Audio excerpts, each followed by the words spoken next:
សម្ពាធយោធាពីសំណាក់កូរ៉េខាងជើងជាច្រើនឆ្នាំមកនេះចង់មិនចង់ពិតណាស់កូរ៉េខាងត្បូងដែលមានរដ្ឋធានីប្រមាណ50គីឡូម៉ែត្រពីព្រំដែនកូរ៉េខាងជើងត្រូវតែត្រៀមខ្លួនជាស្រេចដើម្បីទប់ទល់ការវាយប្រហារណាមួយដែលអាចកើតឡើងជាយថាហេតុពីសំណាក់បងប្អូនភាគខាងជើងរបស់ខ្លួនហេតុនេះហើយចាប់តាំងពីសង្គ្រាមឧបទ្វីបកូរ៉េបានបញ្ចប់ទៅកូរ៉េខាងត្បូងបានប្រឹងប្រែងពង្រឹងវិស័យការពារជាតិរបស់ខ្លួនឥតឈប់ឈរជាពិសេសក្រោយកូរ៉េខាងជើងជោគជ័យជាបន្តបន្ទាប់នៅមីស៊ីលបំពាក់ក្បាលគ្រាប់នុយក្លេអ៊ែរទៀតនោះនាំឲ្យរដ្ឋាភិបាលសេអ៊ូលព្រួយបារម្ភកាន់តែខ្លាំងទៅលើសុវត្ថិភាពនិងអធិបតេយ្យភាពដែនដីរបស់ខ្លួនតាមរយៈការពង្រឹងវិស័យការពារជាតិកញ្ចប់ថវិកាសរុបប្រមាណជិត50,000 លានដុល្លារត្រូវបានចំណាយជារៀងរាល់ឆ្នាំសម្រាប់ពង្រឹងសមត្ថភាពយោធានិងទិញសព្វាវុធយោធាទំនើបៗពីសហរដ្ឋអាមេរិកនិងបណ្ដាប្រជាជាតិធំៗនៅអឺរ៉ុបជាហេតុបច្ចុប្បន្ននាំឲ្យកូរ៉េខាងជើងក្លាយជាប្រជាជាតិដែលមានកម្លាំងយោធាខ្លាំងបំផុតឈរលេខរៀងទី5លើផែនដីតាមពីក្រោយសហរដ្ឋអាមេរិករុស្ស៊ីចិននិងឥណ្ឌាតែប៉ុណ្ណោះយ៉ាងណាបើទោះបីជាសព្វាវុធយោធាទំនើបរបស់កូរ៉េខាងត្បូងត្រូវបានគេមើលឃើញថាសុទ្ធតែទិញពីមហាអំណាចលោកខាងលិចក៏ពិតមែនក៏ប៉ុន្តែជាក់ស្ដែងជាច្រើនឆ្នាំមកនេះកូរ៉េខាងត្បូងបានព្យាយាមអភិវឌ្ឍសព្វាវុធសម្រាប់វិស័យយោធាដោយខ្លួនឯងក្នុងនោះមានទាំងយន្តហោះចម្បាំងរថក្រោះនាវាចម្បាំងនិងសូម្បីតែមីស៊ីលរយៈចម្ងាយឆ្ងាយក៏ត្រូវប្រទេសនេះប្រឹងប្រែងអភិវឌ្ឍដោយជោគជ័យដូចគ្នាពិសេសមីស៊ីលសាហាវបំផុតដែលពិភពលោកឲ្យឈ្មោះថា Monster Missile នេះតែម្ដង Monster Missile មានឈ្មោះដើមថា Hyunmoo-5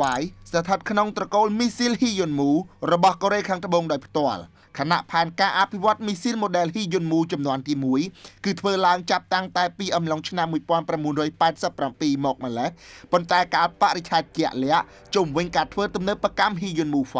មិនត្រូវបានកូរ៉េខាងត្បូងបង្ហើបឲ្យដឹងជាសាធារណៈនោះឡើយMonster Missile Hyunmoo-5 បានធ្វើឲ្យពិភពលោកភ្ញាក់ផ្អើលកាលពីចុងឆ្នាំ2024កន្លងទៅក្រោយកូរ៉េខាងត្បូងបានបង្ហាញជាសាធារណៈជាលើកដំបូងនៅមីស៊ីលដ៏សាហាវរបស់ខ្លួនក្នុងព្យុហយាត្រាយោធារំលឹកខួប76ឆ្នាំនៃការបង្កើតកងកម្លាំងសាធារណរដ្ឋកូរ៉េខាងត្បូងហៅថា ROK នាថ្ងៃទី1ខែតុលាឆ្នាំ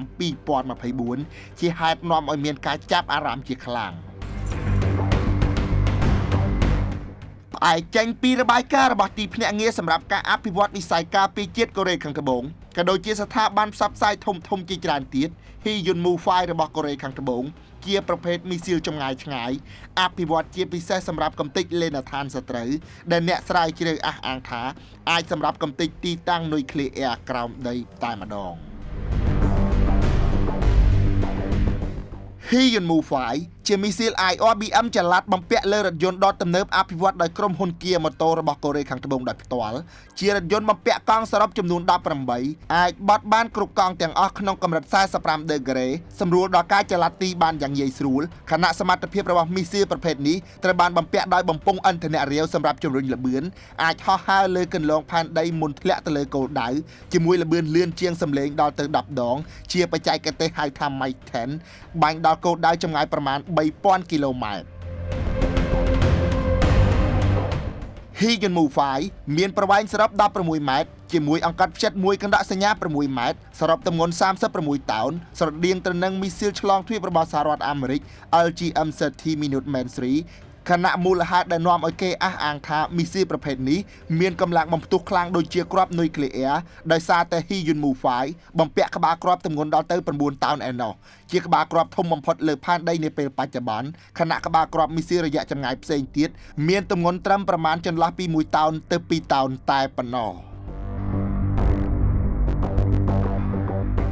ជាមួយក្បាលគ្រាប់ទម្ងន់9តោនជួយឲ្យ Hyunmoo-5 របស់កូរ៉េខាងត្បូងអាចបំបុកបំផ្ទុះចូលទៅបំផ្លាញរចនាសម្ព័ន្ធយោធារបស់សត្រូវដល់ទៅជាង100ម៉ែត្រទៅក្រោមផ្ទៃដីមានន័យថាទោះបីជាលេនដ្ឋានក្រោមដីដ៏រឹងមាំយ៉ាងណាក៏មិនអាចទប់ទល់នឹងកម្លាំងបំផ្ទុះនៃក្បាលគ្រាប់ទម្ងន់9តោនរបស់ Hyunmoo-5 បាននោះឡើយនេះបើតាមការស្រាវជ្រាវពីវិទ្យាស្ថាន Asian Institute of Policy Study មានមូលដ្ឋានក្នុងទីក្រុងសេអ៊ូលនិងទីភ្នាក់ងារអភិវឌ្ឍសម្រាប់វិស័យការពារជាតិកូរ៉េខាងត្បូងដែលជាអ្នកអភិវឌ្ឍមីស៊ីលប្រភេទនេះដោយផ្ទាល់ ផ្អែកលើរបាយការណ៍ពីប្រព័ន្ធ Notice to Airmen ហៅកាត់ថា NOTAM ដែលជាប្រព័ន្ធជូនដំណឹងដើម្បីធានាសុវត្ថិភាពដែនអាកាសអំឡុងពេលណាមានសកម្មភាពពាក់ព័ន្ធការបាញ់មីស៊ីលកូរ៉េខាងត្បូងធ្លាប់ជោគជ័យលើការបាញ់សាកល្បងមីស៊ីល Hyunwoo-5 តាំងតែពីចុងឆ្នាំ2023ឬដើមឆ្នាំ2024មកម្ល៉េះដែលគេជឿថាបាញ់ចេញពីលើកោះតូចមួយឈ្មោះថាជើងជុកនាតំបន់ឆ្នេរភាគខាងលិចចម្ងាយប្រមាណ185គីឡូម៉ែត្រពីទឹកដីកូរ៉េខាងជើង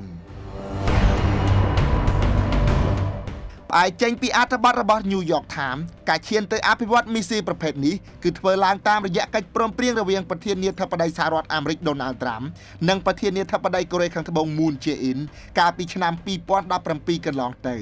ដោយការនោះលោកត្រាំបានលុបចោលកិច្ចព្រមព្រៀងរដ្ឋបတ်សមត្ថភាពអភិវឌ្ឍក្បាលគ្រាប់មីស៊ីលរបស់កូរ៉េខាងត្បូងត្រឹម500គីឡូក្រាមដើម្បីជួយឲ្យកូរ៉េខាងត្បូងមានលទ្ធភាពដោយខ្លួនឯងក្នុងការវាយប្រហារលេនដ្ឋានក្រោមដីរបស់កូរ៉េខាងជើង